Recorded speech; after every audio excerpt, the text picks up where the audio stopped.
Do you like Nissan Qashqais but wish they were more French?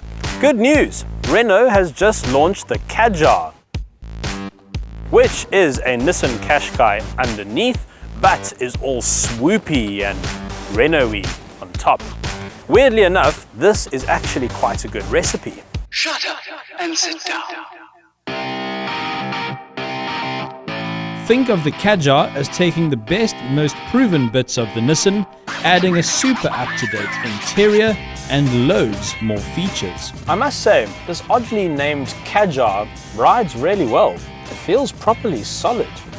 Even on these 19-inch wheels, there's decent ride quality. And my colleagues tell me that even on gravel it's pretty good, but there isn't much gravel in the middle of Cape Town.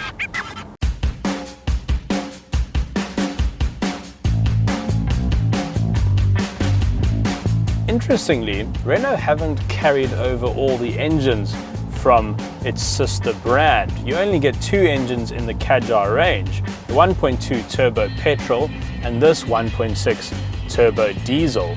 Now the 1.2 turbo petrol does sound small, but it's actually quite a perky engine, and this 1.6 diesel has loads of power, but the issue is the manual gearbox.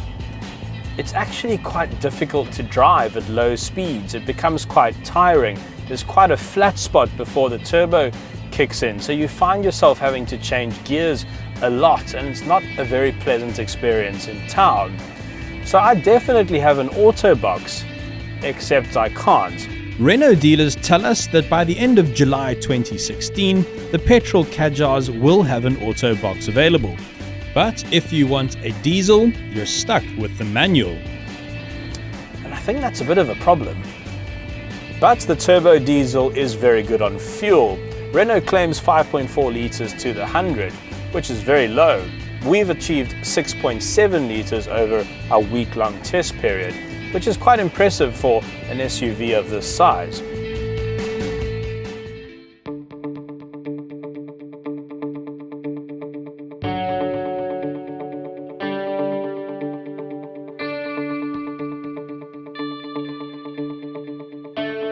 But arguably more important than any of that is boot space, interior space and features. So let's start with the boot, and at 370 litres it's actually 100 litres less than it should be, and that's because in South Africa the Kadjar comes with a full-size spare wheel. Now that's all good and well, but I don't really like the sort of aftermarket carpet that Renault have fitted to the boot.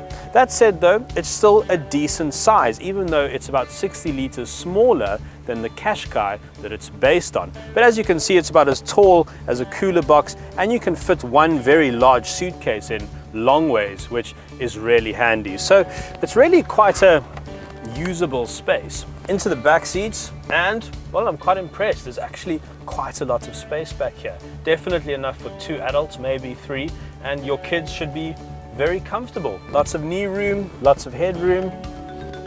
Job well done.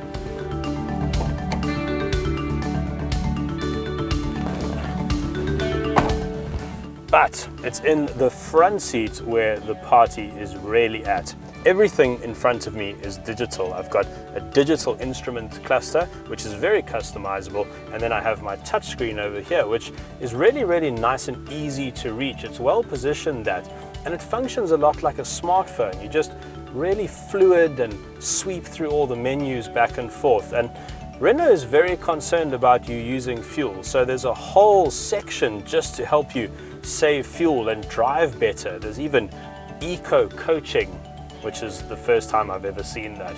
It's all a bit grey in here, I must be honest, but it does feel premium. It does feel well put together. It's a very solid interior.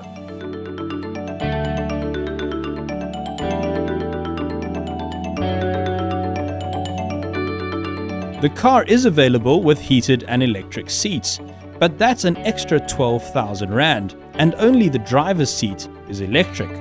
Park distance control is standard, but if you want a reverse camera and for the car to park itself, that's an extra 10,000 Rand. This four-wheel drive model features Nissan's intelligent all-wheel drive system, which is super simple to control. Right, rands and cents. Let's consult our door of important things.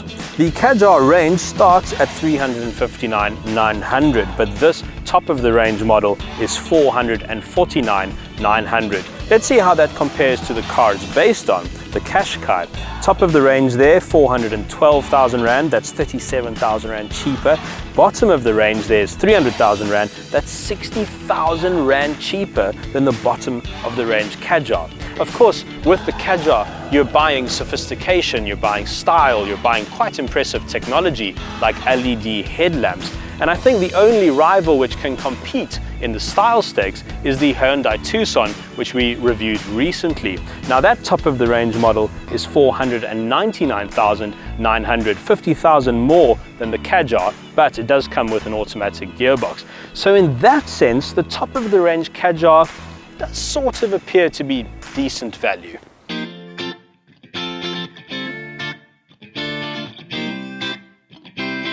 Although the Kadjar does appear quite expensive, it really does raise the game in terms of style and technological features. We would recommend the middle of the range Dynamique model. It's 389,000 Rand, it's got a 1.2 litre turbo petrol, and that should be a good mix of power and economy and style that you're looking for. However, we do think there is better value out there, and you don't have to look too far. Qashqai.